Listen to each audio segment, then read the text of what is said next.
Good evening. Welcome to Interesting Talks with Footprints Counselling Service. Today's talk is going to be about 4 ways childhood trauma affects adult life. So 4 ways how childhood trauma affects adult life. As normal, like, share, leave your comment on YouTube. Give me some feedback on this. I'm sure this is something that affects a lot of people, but I'm sure a lot of people don't talk about it. Leave your comments on YouTube and on Facebook, and of course on YouTube you can hit that button which will notify you as and when my next video comes out. I'm trying to stick to Tuesdays, so watch out for Tuesdays. Right, if you've witnessed or experienced violence as a child, or your caretakers or emotionally or physically neglected you, or you grew up in a traumatizing environment, you're likely to still show signs of trauma as an adult. It is what it is. Children make meaning out of the events that they witness and the things that happen to them, and they create an internal map of how the world is. This meaning making helps them to cope.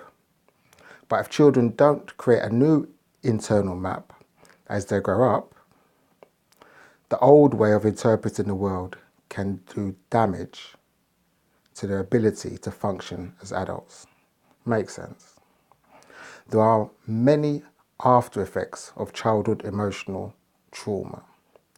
But today we're going to just look at the 4 key elements that I'm interested in to talk to you about today that affects us as adults. Now the first one I'm going to look at is called your false self. It's pretty explanatory, but let me show you how it works in relation to childhood trauma. I see clients, and a lot of them carry with them childhood emotional wounds into their adulthood.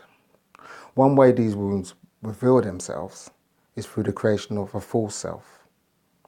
As children, we want our parents to love us, take care of us, but when our parents don't do this, we become the kind of child that we think that they want us to be, so that they will continue to love us.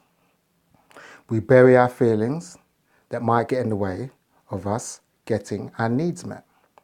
We create a false self.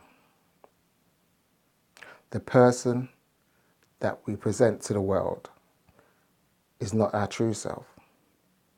We've buried our emotions. We lose touch with who we are. And our emotions and our feelings is an integral part of who we are and how we live our lives.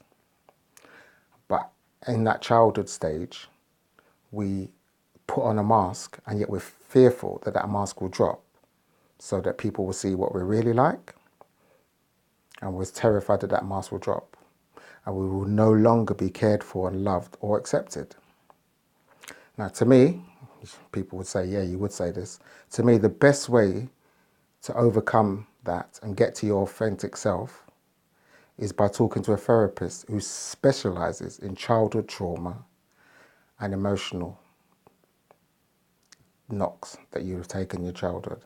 And this can help you to reconnect with your feelings and express the way that you want to feel, and it makes sense to you, and you'll feel safe and whole.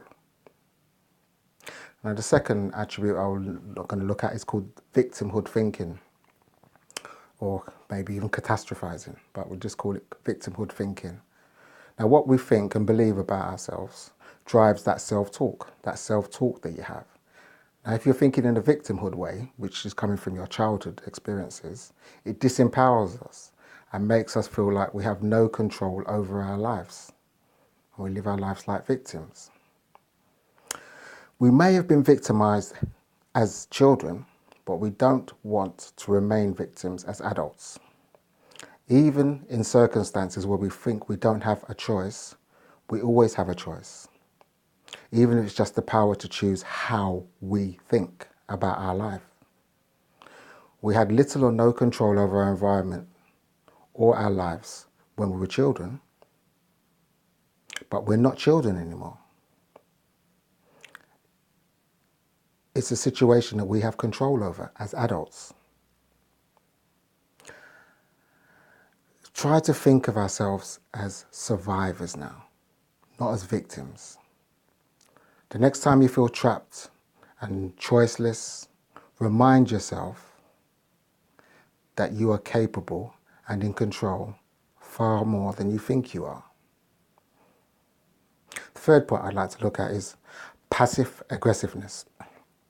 Now, when children grow up in a household where there are unhealthy expressions of anger, they grow up believing that anger is unacceptable. If you witness anger expressed violently, then as an adult you might think that anger is a violent emotion and therefore must suppress it. Or if you grew up in a family that suppressed anger and your parents taught you that anger is on the list of emotions you're not supposed to feel, you suppress it. Even as an adult who could benefit from anger, what happens if you can't express your anger? Your upset feelings, you're likely to already know the answer. Nothing happens. You still feel angry. After all, anger is a natural emotion. It's a healthy emotion. We all experience anger. But instead of being angry and looking for a resolution that comes from letting the anger out and then dealing with what triggered it, you stay angry. And we know that's not a healthy position to be in. So fourth, the last point I will make is the fourth point, which is passivity in action. If you were neglected as a child or abandoned by your caretakers, you may have buried your anger and fear in hope that it would mean no one would ever abandon or neglect you again. Now, what happens to children who do this? We end up abandoning ourselves. We hold ourselves back.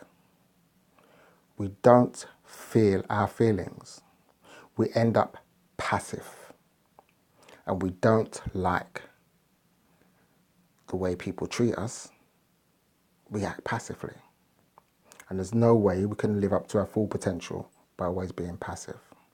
The passive person says to him or herself, I know what I should do, but I don't do it. I know what I should do, but I don't do it. So when we bury our feelings, we bury who we are because of childhood emotional trauma. We may have learned to hide parts of ourselves. At the time, it may have helped us as children, but as adults, we need our feelings to tell us who we are, what we want, and to guide us towards becoming the people we want to be. I may do a follow-up on this because childhood trauma, it affects many, many people. Lots of people don't address it and they continue to try to problem solve their emotional trauma through conventional means, as in just burying it, saying I've got over it, that I've dealt with it, it's in the past, it doesn't affect me, but it does.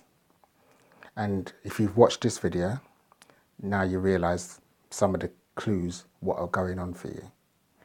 So the best thing I can suggest is to contact a therapist, start getting some therapy and addressing it.